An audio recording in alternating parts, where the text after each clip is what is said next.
Hey, I want to introduce you to a friend of mine. This is Larry Foresgren, one of my oldest friends. And Larry jumped out of an airplane and his chute didn't open. Isn't that right, Larry? Yep. So why don't you tell that story to us? Okay. On June the 5th, 1995, I had been skydiving the weekend before. How many times did you skydive regularly? No, this was only the second weekend that I'd ever gone, but the weekend before had been a blast, and I thought it was great. Did it on the Saturday and the Sunday of the weekend before. This was the first weekend of the summer of '95. So, to make a long story short, they gave us a few quick lessons about what we're to do, which I found out later wasn't near enough what you really needed to learn. Right. Went up in the plane. I was the first one that was going to jump out. It was a Saturday morning. My wife had told me before I went over to the town where the skydiving was to happen that she didn't want me to go.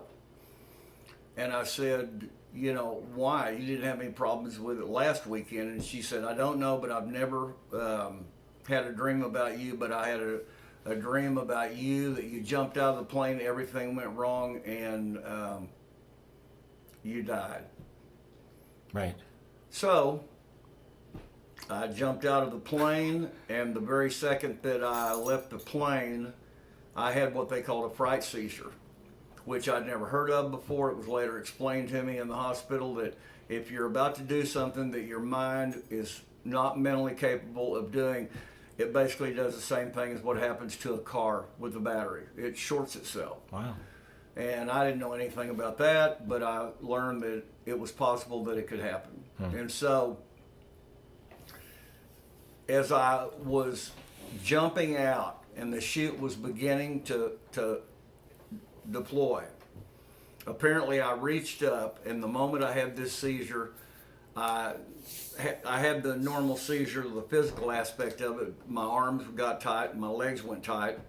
But apparently I'd had a hold of the right toggle in my hand right before a seizure. Right.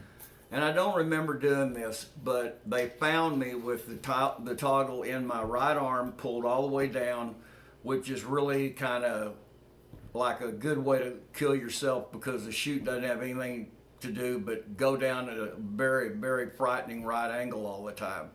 So as I was coming down, instead of coming like this, I was coming like this, like the chute's out here and I'm out here. Right.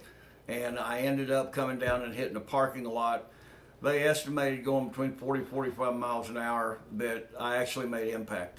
Now on your way down, did you have consciousness? Yeah, I came to for one split second, just long enough to see me coming down on what I thought was a big gray thing. I didn't know it, but it was actually a church that I was fixing to just literally fall right in the middle of. And it was the roof that I was looking at. And other than that, I remember for a split second, all of it came back to me what my wife had said, that she'd been right the whole time, and you know, that I didn't listen to her, and it was about to cost me my life, or at least so I thought, because I thought that's what was going to happen, like when I hit the ground. Right. I immediately went out again, don't remember anything until I woke up in the helicopter as they were taking me from where I was over to a hospital in Tulsa. Well, tell us about the people that saw that event unfold. Well, the people that saw it, there were 3 dive masters that were, 2 of them that were in the plane. It didn't take 5 seconds for them to see that I was in all kinds of trouble. They couldn't figure out why the chute kept going to the right and I wasn't trying to overcompensate by getting it to go back to the left, or just let it come down naturally. And they jumped out, and I don't really know what their purpose was going to be, like whether it was we'll try to grab him, we'll try to knock his hand out or something, which had they ever been able to get that close to me, they probably could have fixed it to where I would have just fallen straight 3,000 feet, and that would have been the end of the trip.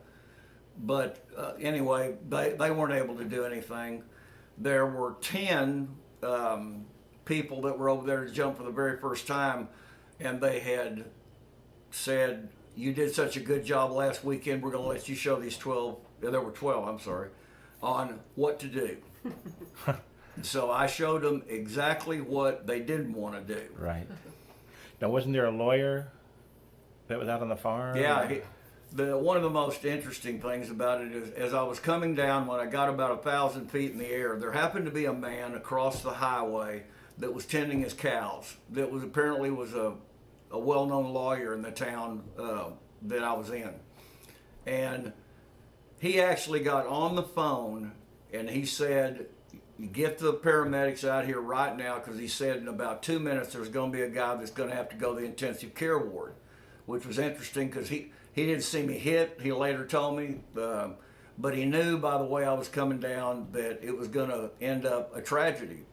And so the guys that were there on the ground that were, nobody wanted to run over to me real quick because nobody wanted to see what the dead guy looked like. When they came upon me, I ended up breaking 20 bones, broke my arms and my legs. They said I took most of the impact on my left kneecap.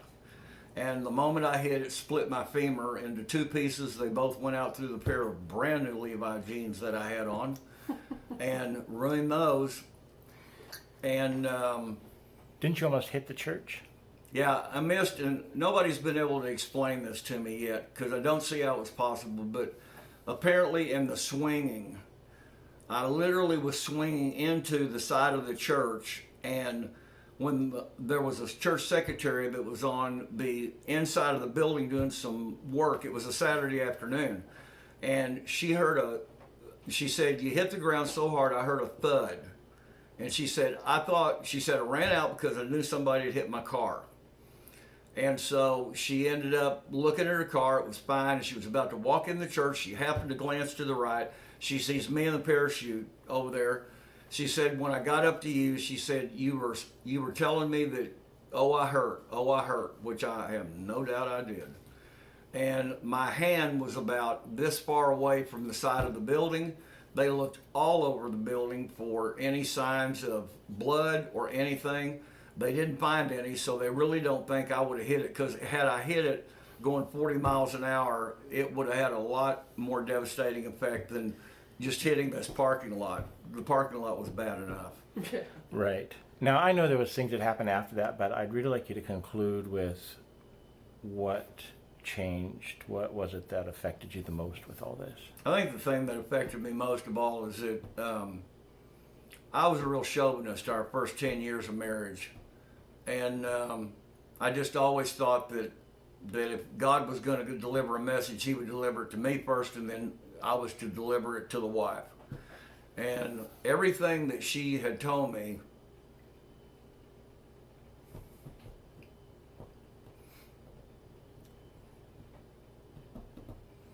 came to pass. Right.